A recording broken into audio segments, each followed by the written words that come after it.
We're here at Circuit d'Issoire in Clermont-Ferrand in the middle of France. It's all part of Citroen's Racing Experience Day.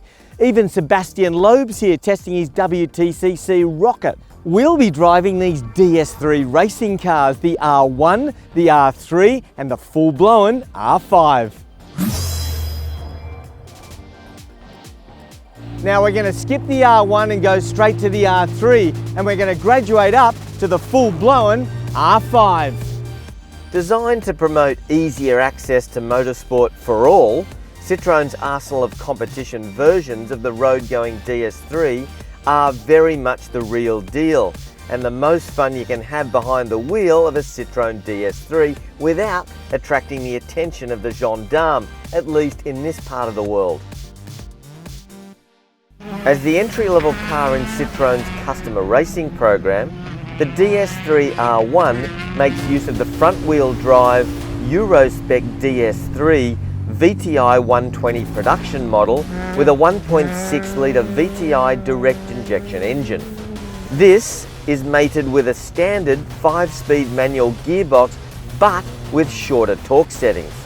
The whole car tips the scales at just 1,180 kilos.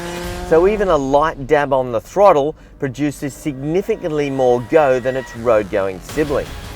But for those drivers looking to up the pace and get more serious with their motorsport, the DS3 R3 Max is the pick of the bunch. It packs significantly more potent hardware under the bonnet. For this specification, there's a 1.6-litre direct injection turbo engine that's had its power raised to 175 kilowatts, while torque now peaks at 430 newton meters. This thing is properly quick, not a handful mind, just a lot more acceleration on tap. There's a proper hydraulic handbrake operated by a bright yellow lever, while the transmission is a 6-speed sequential system using a single but monster-sized paddle shifter. It's hugely satisfying, intoxicating even, when you're flat-footing down the straightaways while punching out those rapid-fire upshifts, and perfectly synchronized throttle blipping on the downshifts. The standard monocoque chassis has been re-welded and fitted with a multi-point roll cage. The R3 Max also gets a beefed up suspension system too. Chassis balance and body control is simply brilliant with the DS3 R3 Max, allowing the car to carry uncanny speeds through the circuit's main bendy parts without so much as a millimetre of body roll. This is a very, very easy racer to push hard. The top shelf DS3 R5 is an altogether different kettle of fish, with four-wheel drive and even more power than the R3 car. Power is up by 34 kilowatts to 209 kilowatts, thanks to a boost pressure increase of 2.5 bar. The transmission is a 5-speed sequential gearbox with limited slip front and rear differentials.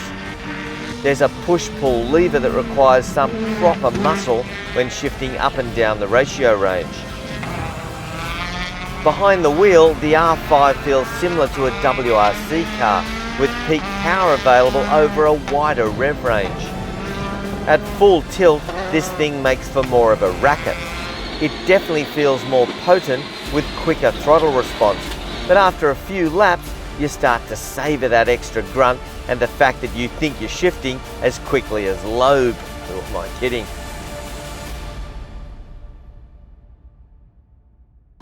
Now you see this interesting contraption over here? It's to train racing drivers to get faster reflexes, and we're going to have a little go.